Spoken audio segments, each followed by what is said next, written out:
आत्ममंथनाचा दिव्य संदेश पसरवत 78वा वार्षिक निरंकारी संत समागम संपन्न। मुंबई व महाराष्ट्रातील लाखो भाविक सहभागी। आत्मसुधार करत जगामध्ये शांती सुखाचं वातावरण तयार करावे, निरंकारी सद्गुरू माता सुदीक्षाजी महाराज। संत निरंकारी मिशनचा 78वा वार्षिक निरंकारी संत समागम सद्गुरू माता सुदीक्षाजी महाराज आणि आदरणीय निरंकारी राजपिता रमितजी यांच्या पावन छत्र छायेखाली दिनांक 31 ऑक्टोबर ते 3 नोव्हेंबर दरम्यान संत निरंकारी आध्यात्मिक स्थळ समालखा हरियाणा येथे आध्यात्मिकतेच्या मंगलमय वातावरणात संपन्न झाला। 650 एकरांच्या विशाल मैदानावर आयोजित करण्यात आलेल्या या संत समागमामध्ये देश विदेशातून लाखोंच्या संख्येने भाविक भक्तगणांनी सहभागी होऊन भक्तिमय वातावरणाचा आनंद प्राप्त केला। या संत समागमाचा मुख्य विषय होता आत्ममंथन। मुंबई व महाराष्ट्रातून या समागमामध्ये लाखो भाविकांनी भाग घेतला।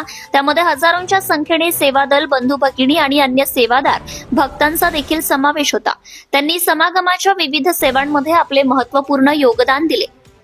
समागमाचा शुभारंभ सद्गुरू माताजींच्या मानवतेच्या प्रती दिलेल्या दिव्य संदेशाने झाली। त्यामध्ये माताजींनी सांगितले की मानवाने मानवतेचा मार्ग स्वीकारावा, स्वतःचे अंतरंग सदोदित शुद्ध करत जावे, जेणेकरून त्याची व्याप्ती वाढत जाऊन संपूर्ण बाह्य जगात सुधारणा घडेल आणि सगळीकडे शांती सुखाचं वातावरण स्थापित होईल। सद्गुरू माताजी म्हणाल्या की आत्ममंथन ही अंतरंगातील एक यात्रा आहे। यास केवळ विचार, मन आणि बुद्धीच्या स्तरावर जाणले जाऊ शकत नाही। यासाठी आपल्या अंतरंगात आध्यात्मिक स्वरूपात चिंतन करण्याची गरज आहे।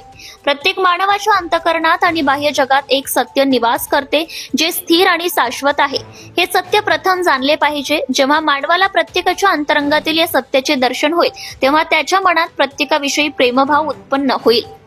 प्रतिनिधी संतोष तायडे, धुमाकूळ, महाराष्ट्र न्यूज नेटवर्क, परभणी। आपल्या परिसरातील ताज्या आणि महत्त्वाच्या बातम्या पाहण्यासाठी आजच आपल्या धुमाकूळ महाराष्ट्र न्यूजला YouTube वर सबस्क्राइब करा आणि बेल आयकॉन प्रेस करा।